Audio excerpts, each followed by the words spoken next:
Hello everybody, welcome to the Wonky Angle, where I talk about electronic music, both new and old. And today I'm talking about the new album from Thievery Corporation, The Temple of Annnd. Okay, Thievery Corporation, Rob Garza and Matt Hilton. Chill-out duo from the 90s that frequently use elements of world music, mainly Indian, Brazilian, and Jamaican influences. Maybe a tiny hint of jazz as well. That already sounds like the kind of thing that would be up my alley, doesn't it? Well, to be perfectly frank, while I like these guys, they're not even close to one of my favorites. I could think of several other chill-out acts from the 90s who are better and more interesting than these guys. I mean, I did check out these guys' discography a few years ago and found it to be pretty good, but I never liked them enough to put them into, heavy rotation. Maybe in an alternate universe I can see them occupying the same spot in my life as Sounds from the Ground, as they do have a fairly similar sound. But I just never thought they were nearly as interesting as those guys. That being said, I know they are a very well-known outfit, and just by that opinion I'm sure I've already pissed off lots of people. To be fair, when this album came out, none of their other stuff was remotely fresh in my mind, so I figured it was only fair that I give these guys another shot. Maybe they'd have more to them than I'd remembered. So here's my thoughts on their discography so far. It's got its moments, it certainly sounds very nice, mainly just background music for me though. The title makes me wonder if they were actually influenced by Sounds from the Ground, who had already released Kin the year before. It's kind of a stretch though, but whatever. I think this one's actually much better. They kind of try to make some of these world music influenced songs sound more like they came from those countries, or at least electronic variations thereof. Also, the last track on here, Guide for Annnd, is totally not where the title of this latest album comes from. I feel like I just listened to the exact same album twice. This one is the one I see most people talking about as their favorite, but I found it to be totally forgettable. Actually, probably my personal least favorite of all their albums. Sorry.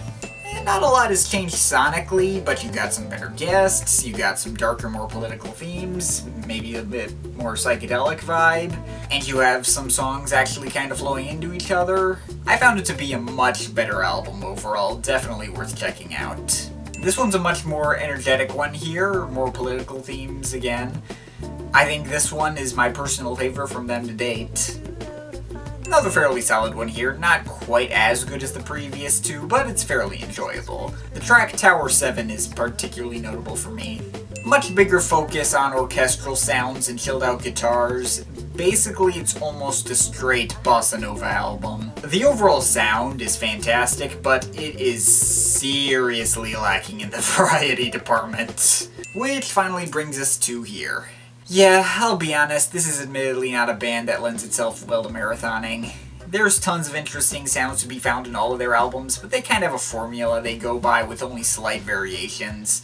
Something you especially notice when you try to listen to all of their albums in one go. Each of their albums, with the exception of Sauda Day, seems to have quite a bit of variety, but they kind of have the same sort of variety in all of their albums. You got the Indian style tracks, you got the French style, South American style, dub reggae style, and they kind of stick around those areas. I can't say any of their albums are straight bad or unenjoyable, but there really is better down-tempo out there than these guys, who kind of do very slight variations on the same shtick over and over. Regardless, I was interested in checking out this latest album, The Temple of Annnd. I didn't hear any pre-album singles, but I had a feeling I knew what I was going to get.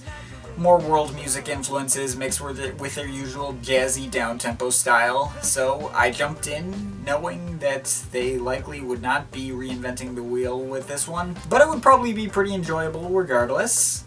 So how did it turn out? Well, the one thing that particularly stuck out to me about this album is that it focuses noticeably on more reggae and hip-hop than usual. More electronic elements too, I think.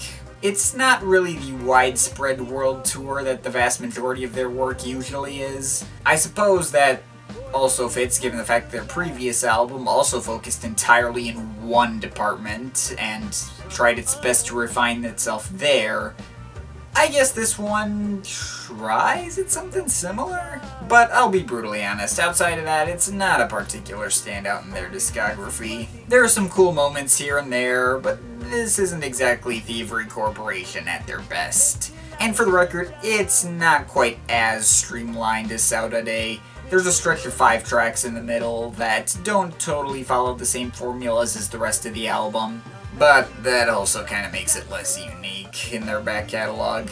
Heck, honestly, for me, this album didn't even really start to get going or even capture my interest at all until the track Ghetto Matrix. The first 3 tracks on here are more hip-hop and reggae stuff. It's nice, but nothing special or memorable. I suppose I like the rapping on the track Letter to the Editor, but the instrumental is pretty boring. And the actual track Ghetto Matrix is actually pretty good, with some nice rap verses from Mr. Liff, and a much fuller sounding instrumental. There is a stretch of songs that focuses on the smooth female vocals that dominated Saturday, i.e. Time and Space, Love Has No Heart, and Lose to Find, which have more dub reggae electronic instrumentals, somewhat reminiscent of SFTG. The former 2 are particular standouts to me, I really liked those. There's also 2 instrumentals on this album, which is always nice. The title track and Let the Chalice Blaze make for some nice breaks from the monotony, and are pretty cool to listen to.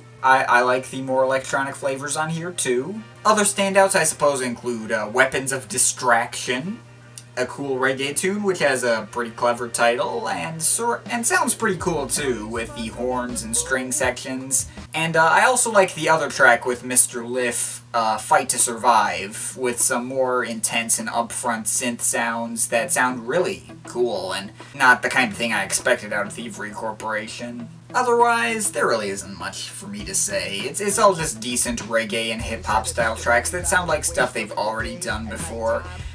And by the last couple of tracks, I was just kinda itching for it to finally finish. Honestly, though there were more than a few tracks that I really liked on here, I don't think this is one of their better ones. It's sure to serve the appetites of any longtime Thievery Corporation fans, but it's no Cosmic Game, or Radio Retaliation, or even really Mirror Conspiracy. I'd recommend some of their older albums like those, mainly the latter, or Sounds from the Thievery Hi-Fi, if you're looking to get into Thievery Corporation for the first time, or maybe you'll really like this one anyway and get inspired by it to go through their back catalog, but for me personally, it's not really up to par with their best. But I will have to give it credit. The parts of this album that I did like were actually really good, and outside of a near completely forgettable first couple of tracks, but it remained fairly enjoyable after that. Overall, it's not bad, but they can do better. I'm overall feeling a solid 7 out of 10. But of course, this is just my opinion. You can feel free to disagree with it, but I'd like to hear your thoughts, so leave the comments in the comment thing down there. But yeah, that's pretty much it. That's all for today. See you next time.